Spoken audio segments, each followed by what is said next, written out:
This video is dedicated to really whoever needs to hear it. I am watching a video. I'm not even going to bother like linking it or posting the name because I didn't even finish watching it. I honestly was getting so cringe. Come here, Solo. Go. I was honestly like squirming in my own skin, not because of the girl or any like the creator, just of the topic of discussion that I thought was going to be less toxic, I guess I'll say. Now, I'll say this. When I get on YouTube, I'm not always looking for something super informative or educational. With my new discovery, I have become kind of obsessive with the other videos of like just the random topics that people talk about on their channels that are kind of going on in like the current way of the world, especially when it comes to social media. And I didn't realize how late people are to the like realization that social media is toxic as fuck. I've been noticed this so long ago. I'm talking about years ago. I realized this when Instagram was really popping back in 2010, 11. So I would say like 2011, 12, 13, 14, 15, like Instagram was the shit. Instagram is still the biggest, what do you call the damn thing? Okay, let's kind of restart that because I was moving around a lot. I feel like the delivery was sloppy. Okay, so I'm on YouTube just kind of listening to a video that I saved that I wanted to listen to kind of mindlessly. It wasn't something I was going to like, sit there, and really invest in. So I'm like playing it while I'm starting to cook. And I realized like how I keep like going back to listen to what this girl is saying, but not for the right reasons. Not because I'm so intrigued and interested, but because I'm kind of like in shock and in disbelief. The topic was how social media influencers are fraudulent and we're tired of it, something like that. But it started to catch my attention when she was talking about it because she was saying, the way she was talking about it was like some type of revelation. And I didn't realize that people are just noticing that social media is not real. I noticed this years ago. I'm talking about when Instagram was on the scene, boom, boom, boom, boom, booming from like 2010 to like 2016. Even beyond that, I think like maybe like 2018, like Instagram has had a really good run, okay? But it wasn't always the way it is now. I don't post on Insta. I'm rarely on Insta. And it's only to scroll to see celebrities because that's like my People magazine. I've always been, you ever be in the grocery line and you like flip through the gossip magazines when you were a kid? I used to love to do that. And my mom would actually buy those things religiously. So that was like Instagram back in the day. The tabloids. I loved the tabloids. I've always been like a celebrity junkie, reality TV junkie. And when I follow Instagram, that's what I follow it for. I don't really have a lot of my own friends on there because my friends that are on my Insta are probably already on my Facebook more than likely, and they post literally. So it's like a duplicate. I don't feel like what. So I go on Instagram when I'm like wanting to just be a little gossipy, trashy, and I'm hardly ever on it, like literally hardly, okay? But back in the day, it used to be a platform for you and your friends, and I used to love it. I'd get on Insta, and that was shit, like that was the vibe. Because your friends would see what you were doing, you could see what your friends were doing, you would hashtag. The same concept of the way it is today, but it was like more like a closer look into you and your friends or your friends' lives, like kind of unfiltered, you know, like that was the vibe. Where today everything is extremely filtered, it's extremely edited, it's extremely produced. So that's what the girl was like talking about in the video, that like people are just realizing. Okay, she was talking about morning routines. That's how she started. I didn't even watch the whole video because I was like, okay, I gotta let me address this. Okay, she was talking about like people posting their morning routine, and then she was showing in the thing how the girl was posting, oh, this is what I do at 6:30, but then there was like a clock or something in it, or a watch that kept going to a different time. So there was like, she's posting it for this, but she was actually doing this stuff like 2 hours later than what it says. So she's posting it for like 6:30, but it's really like 8:30. Anyways, and I remember like, not remember, like, I'm watching it like, okay, all right.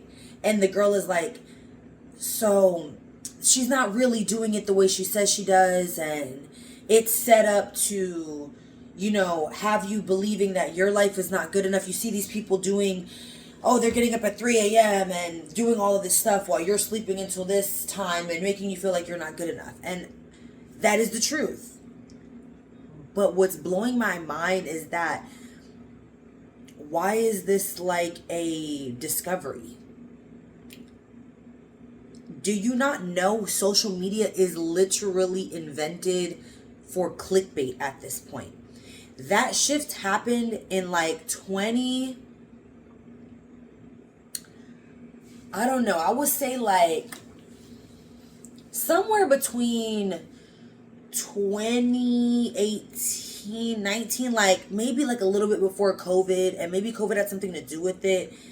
But around that time, there was a big shift. All right.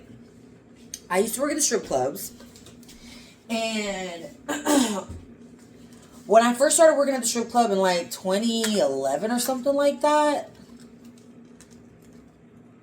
yeah, like 2011, the strip club was like an undercover, you know, like this is where you go to like kind of unwind. Okay, if you're going there as a patron, you're going there to unwind, you're going there to drink, you're going there to see some girls, you know, most likely tip, okay? You're going in there to tip, spend some money with the girls, the bartender, blase, blase.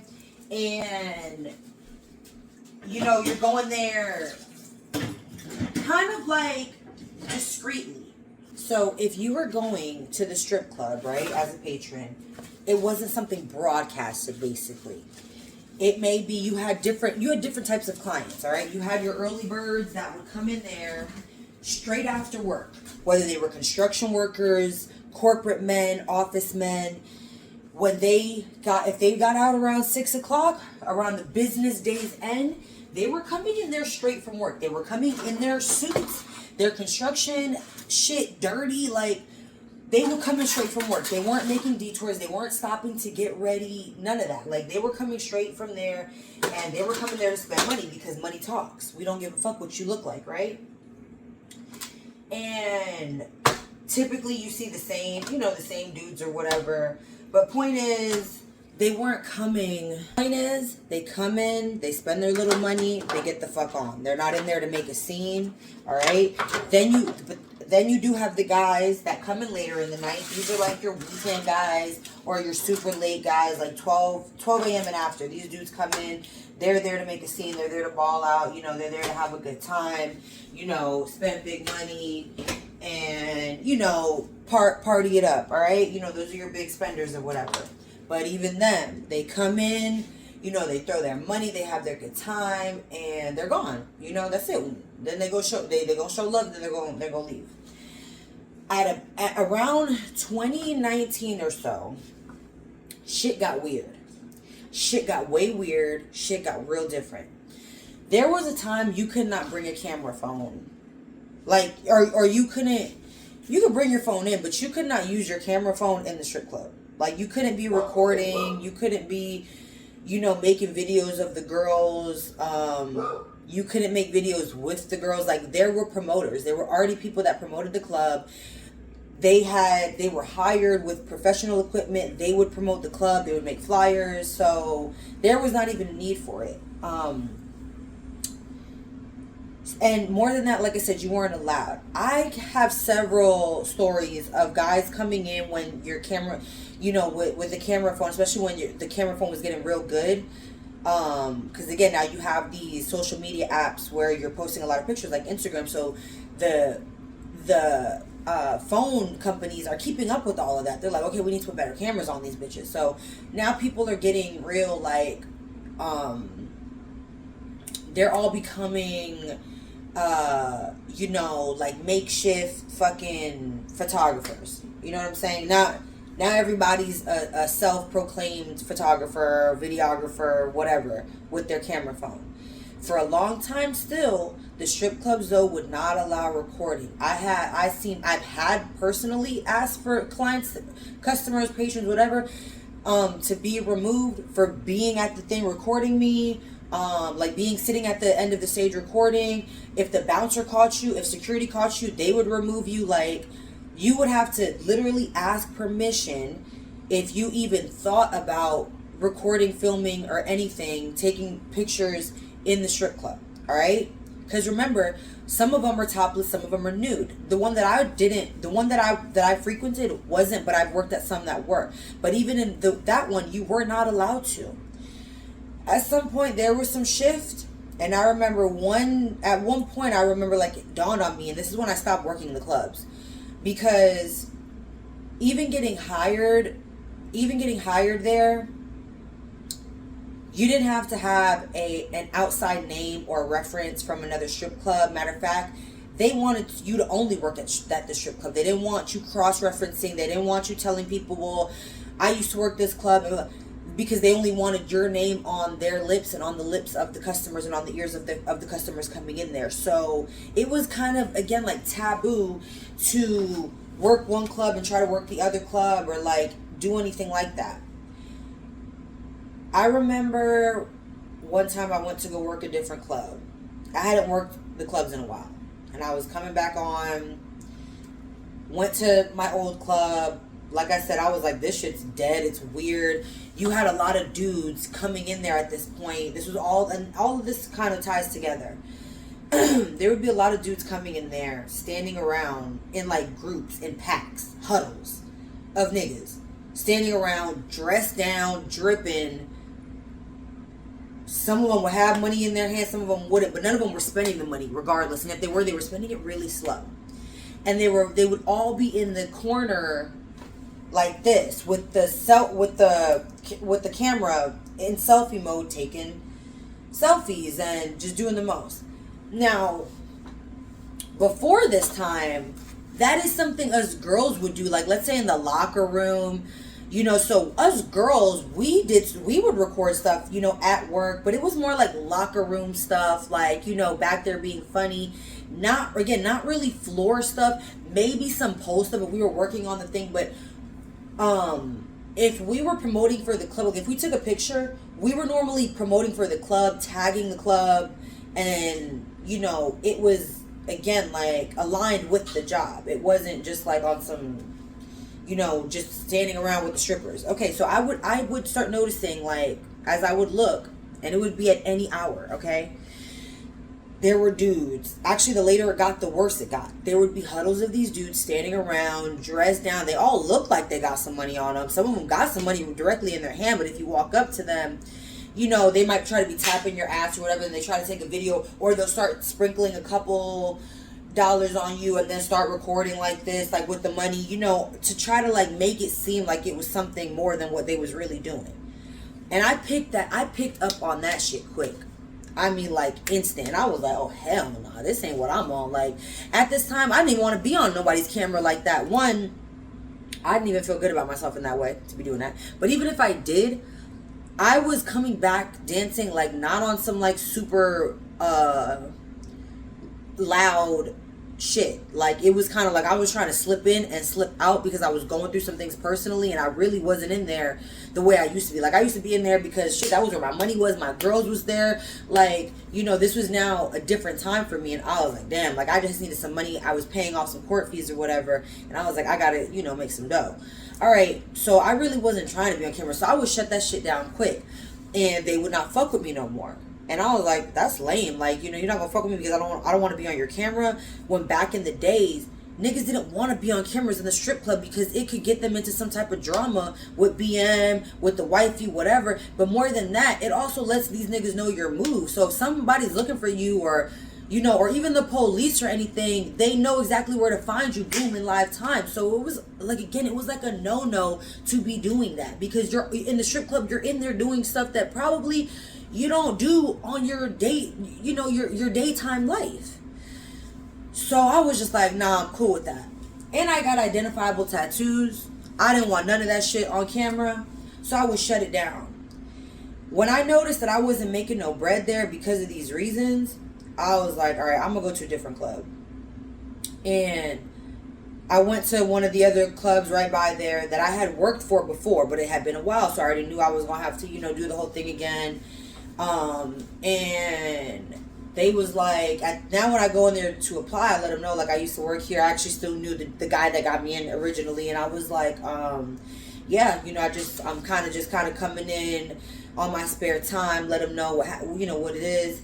They're like, well, what clubs did you used to work at, or where do you work at now? Or I was like, I don't work the clubs anymore. That's the thing, I'm just coming in here to just hustle a little bit on the side. But I told them the club I used to work at, which is right down the street from them, and they're like, oh, that, you know, that's not even, you know, and I'm like, yeah, like, it's a bikini sports bar, but definitely, like, there's a club, trust me, it's a club, but I know how it's marketed. Anyways, so then they're like, well, what's your Instagram? At the time, it was like Instagram and Snapchat, and I was like, well, here, I don't really use that, I don't even use them. And they're like, well, you don't got no following, or if you're not active on it, how are you going to promote us, and blah, blah, blah. I said, well, I can get back on there to promote you, but no, I don't really have a following in that way, because, again, I do this kind of low key right now. I'm not really trying to be on the flyers or anything. So, mind you, I had been on flyers before. I'd been offers. So that wasn't like, I wasn't there for that. Like, I felt like that time had passed. I wasn't interested in being there on the clout no more. I was interested in coming there to make my money, and I wanted to leave. So, they're like, well, you don't got no following, you know, we're not really looking for someone, basically telling me that because I wasn't popping on the gram, and I wasn't on Snapchat, that I wasn't going to be a good fit for the club because nobody knew me. Mind you, though, I had a big personal following. Motherfuckers knew me. Okay? But I just, again, like, I wasn't about putting the shit on the internet. Besides, there had already been a phase like that. Like, if you go on you'll see club pictures and stuff, because there was a time when I was doing that. I was in there. Like, I was doing it like that. But that time had passed. And when I was doing it, this is before it was even popping. Like, I was doing this on some personal shit. Like, you know what I'm saying? Because maybe we were having events and I wanted people to come, so I'd be like, okay, cool, put it on my Instagram or whatever. But it wasn't mandatory to do that. And a lot of times bitches would be like, oh, don't show my face or whatever, you know, because you still didn't want to be seen on the internet in that way. Or by anybody. You didn't know if your family would see it or whatever. And yeah, and a lot of these bitches didn't want their niggas to know what club they work at because their niggas was crazy, might come hunt them. There were so many different safety reasons and personal reasons why you didn't film or broadcast your work at the strip clubs. But all of a sudden, I was being turned down because I was not broadcasting it. And I was like, I remember being like, yo, what the fuck? And I knew it wasn't for me anymore at that point. I knew right then and there that it was not for me, and I stopped working the clubs. I think I went back to the club a handful of times after that, and it was to my old club, you know, when I really needed it. But I stopped dancing pretty much after that because I was like, this is a whole different world, and I'm not equipped to live in it, because I grew in there as when it was taboo still, when it was. You didn't leave the club during the day and still look like a stripper. Like, you looked like your normal self, and then when you would go to work as a stripper, you would do the whole thing. You would glam yourself. You had a different name, a different persona. it turned into people wanting to live now who they were, people were, how they were perceived on these like little shots. Because again, this was still like, it wasn't big scale the way it is now, but it was getting there. Like I could see the taking over of the social media and the way that, okay, so you got to be, and then when I would see who the bitches were that were popping on the Insta and whatever, I would know them in real life, and I'd be like, yo, this dirty ass bitch, these bitches would be missing teeth, but knew how to take a shot like this. And I was like, wow, that's when I learned that it's all about, you know, your angles and da da da da da. Let me kind of backtrack too. When I first got my Instagram back in like I said, like maybe like 2010, 2011, something like that. I think it was like 2011, like my son had just been born. And I would spend a lot of time in the house. I would dance and then come home or whatever. I have always been a girl that loves beauty maintenance. I love to sit at home grooming and like whatever it was. So I was always buying online products. Like that was also a thing that I kind of would do before it was really the way it is now. Like I was a person, like, if you know, when they'd have the things on the commercials, I would be looking into that.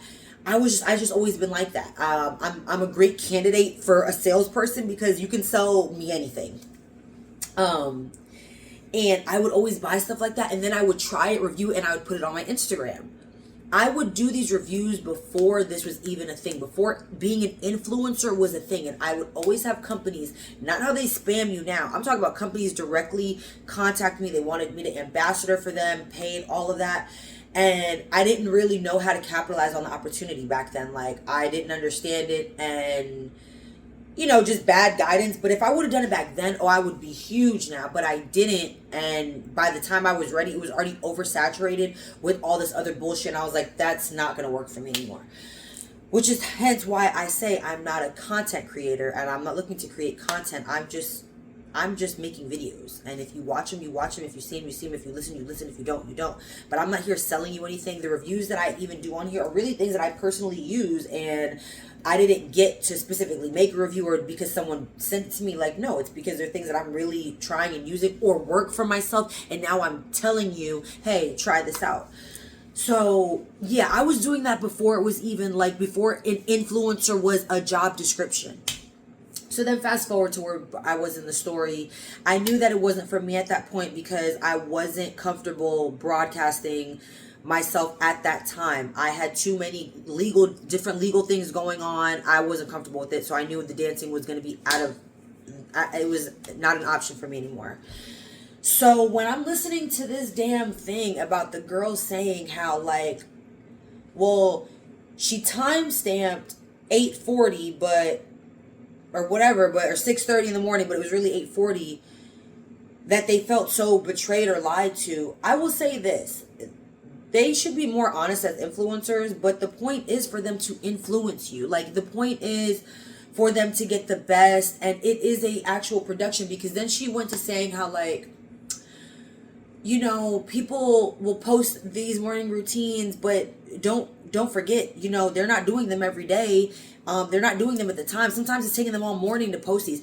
Yes, when I post a video, even like a little review video, like how I did my snail mucus, that process actually takes me about all of 5 minutes. The video, doing it though, took about 25 minutes to create because you are producing it. But I thought that was the appreciated part of watching someone make these videos, this content. That's what's content, is when it's produced, versus someone just doing it boom, boom, boom, boom, boom, you know, or you going to do it yourself. So when they're acting all shocked, like, oh my God, I feel so bamboozled because I thought that you know, that this was real or it was attainable. Like, no, they're showing you a clip of something to inspire you, to influence you, and then for you to, one of two things. Some of it is to make you feel bad and make you feel inadequate. It is designed to do exactly that, so that you buy more of these products thinking it's going to make you feel better, or you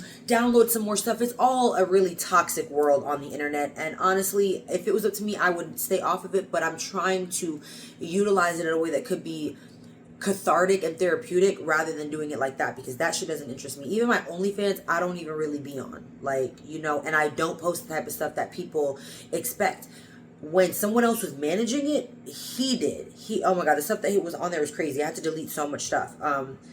But I wasn't like mad about it. It was just like that really wasn't the direction I was trying to go. That's too easy. That's too obvious. So, like you can be sexy and have sex appeal without actually doing sex. So, and whatever. Like I'm not stressing. I don't give a fuck about the money on OnlyFans, because again, it's like some shit. Not everything that glitters is gold. So when she's like saying, well, yeah, they spent all morning doing it, even though it's timestamped for these little bit of times. Like, yes, they're going through a whole process of recording it, getting it at a good angle for you to see. So it's a nice production for you to click on. That's the point of it. Unfortunately, for some reason, I don't know why people think that it's not meant to, like, reel you in and hypnotize you. That's literally the point. You have to have enough common sense to be like, oh, okay, all right, so that's what she does with her morning. I could probably add this or this and try this. Like, you're not supposed to try to carbon copy your life off of what you see on the internet. That is so toxic. That is why people hate their lives and hate themselves, because they're comparing it to someone who's not even living their real life like that. The bitches that you see on there be broke as fuck. They don't even be on that. I'm not a bitch who lives above my means. Even with the work I do, which is a video I will make at a different time to get into detail, but if you know, you know, with the type of work that I do, even that, I guess in people's minds, they expect you to be riding Benzie, trips to Dubai. I'm going to tell you right now, there are bitches that do it like that. There are bitches that's the route they take because they like the glamorized look. They can't really afford it. They're not really living like that. Their pimps are helping them live like that. I'm rogue. Nobody runs me or sets shit up for me. I live within my means and within my tax bracket. I don't live in no sky high rise. I live in a two bedroom, two bath apartment with me and my daughters. I drive my tax bracket can't afford a Benz. Okay, my tax bracket, my budget affords a Dodge, a 2020 Dodge. That's what it can afford. A little three row. Okay, and she damn near brand new because she came back from the shop like factory new. Okay, after her accident. So I live well within my tax bracket. You see that I don't do the most. Okay, that's crazy that I literally.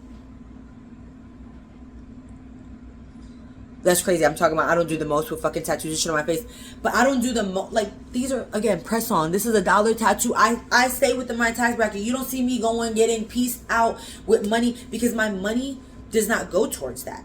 I don't care how much money I might make or not make. It doesn't go towards that type of frivolous lifestyle to impress somebody on the internet. If you are tuning into anything in my life, it is authentic, genuine. All right? And you can make your own life look very glamorous and not make it fake.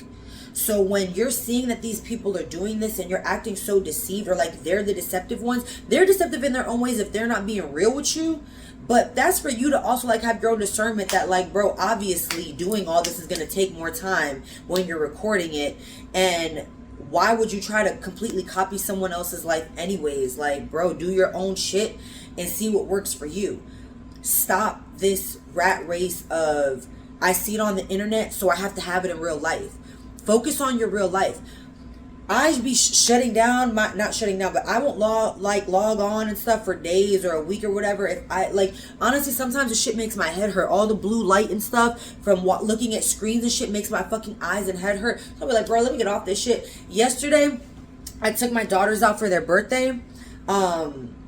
For like to the beach on some like real like just family fun time shit with their friends and whatever. I got one video.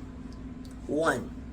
Because I was so living in the moment and didn't check my phone or anything. Not that that's like, you know, that shouldn't be such like a wow thing. Like, it should be the normal. Like, bro, get the fuck off your phones and stop looking at what other people are doing. I know I'm saying this as I'm making a video for you to watch, but turn this shit off and go live your life.